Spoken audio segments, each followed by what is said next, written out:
தார் சாலை, பழைய ஜேசி சாலை, சுத்தானந்த பாறை தெரு, நேரடியாக போட்டு கொடுத்தேன்.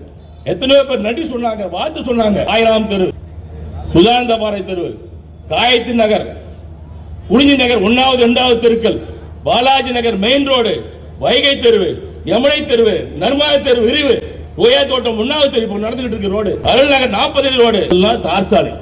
இன்றைக்கு சிமெண்ட் சாலை பணி நடத்திட்டு இருக்கு. தெருவு, கங்கை தெருவு, காவிரி தெருவு, கிருஷ்ணா தெருவு, கோதாவரி தெருவு, பவானி தெருவு, என்கேலின் நர்மதா தெரு, பேவர் பிளாக் ரோடு, அந்துவநாதன் தெருவு, அண்ணா தெருவு, சந்திரன் தெருவு, நர்மதா தெரு 4வது 5வது குறுக்கு தெருவு, வீரபத்திரன் தெருவு, சுதானந்த பாறை தெரு, முருகேசன் தெருவு, சாலமன் தெருவு, செல்லியம்மன் கோயில் தெருவு, ஏரிக்கரை தெரு, குறிஞ்சி நகர் 1வது 2வது தெருக்கள், பொன்னன் நகர், சாந்தி நகர், காயத்ரி செந்தில் உட்பட்ட அந்த கூட்டத்திலே நான் பேச வேண்டும் என்று ஆர்வப்பட்டேன். அந்த மேயர் வருவதற்கு அவர் அந்த பேச்சை எடுத்து 20 வருடங்களுக்கு மேலாக இன்றைக்கு அரசியலில் அந்த நிலை உறுதியாக தெரிந்து கொள்ள வேண்டும்.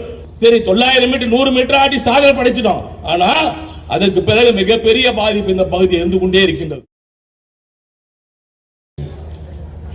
இந்த கூட்டம் இங்கு சாதனை விளக்க கூட்டமாக இங்கு நடைபெற்றுக் கொண்டிருக்கின்ற கூட்டம்.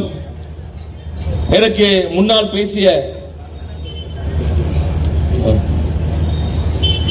ஆகட்டும், நமது சகோதரர் வேலுமணி ஆகட்டும், இங்கே சிறந்த ஒரு பேச்சை ஆற்றி இங்கே எப்படியெல்லாம் என்னென்ன சாதனைகளாம் புரிந்திருக்கின்றோம். சட்டமன்ற உறுப்பினராக இருக்கின்ற அருமை சகோதரர் SR ராஜா அவர்கள் எப்படிப்பட்ட தாம்பரம் மாநகராட்சி நகராட்சியிலிருந்து மாநகராட்சியாக மாற்றி அந்த மாநகராட்சி மூலமாக இன்றைக்கு மேயரை அழகு அமர வைத்து அழகு பார்த்து அந்த விவரத்தெல்லாம் எடுத்து சொன்னார். நான் உண்மையிலேயே இந்த மேயர் நகராட்சியை நகரமன்றமாக இருந்ததை மாநகராட்சியாக மாற்றிய பெருமை அவருக்கு உண்டு. அது எந்த அளவுக்கு அந்த மாநகராட்சியாக மாற்ற வேண்டும் என்று கோரிக்கை வைத்து அது முதல்வரிடத்தில் கோரிக்கை நிறைவேற்றுகின்ற விதத்தில் எந்த அளவுக்கு நிறைவேற்றினார் என்பதெல்லாம் எங்களுக்கு தெரியும். ஆனால் மாநகராட்சியை மாற்றிய பிறகு மாநகராட்சியை தாம்பரத்தை சேர்ந்த மாநகர மேயர் தான் வர வேண்டும் என்று அதற்கு உண்டான வழியை வகுத்து கொடுத்தவரும் அவரேதான்.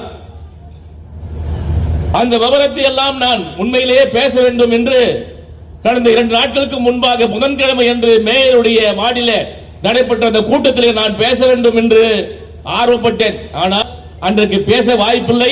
எனக்கு பதிலாக சகோதரர் வேலுமணி அவர்கள் விவரமாக எடுத்து சொன்னார். அந்த மேயர் வருவதற்கு என்ன காரணம், எப்படிப்பட்ட நிலையிலே மேயரை கொண்டு வந்தோம் என்பதெல்லாம் விவரமாக எடுத்து சொன்னார். நானும் அவர் காரில் அமர்ந்து கொண்டு சென்றுகின்ற பொழுதுதான் அவர் அந்த பேச்சை எடுத்து கேட்டார். மேயராக இருக்கின்ற சகோதரி வசந்தகுமாரி அவர்கள் படித்த பெண்ணாக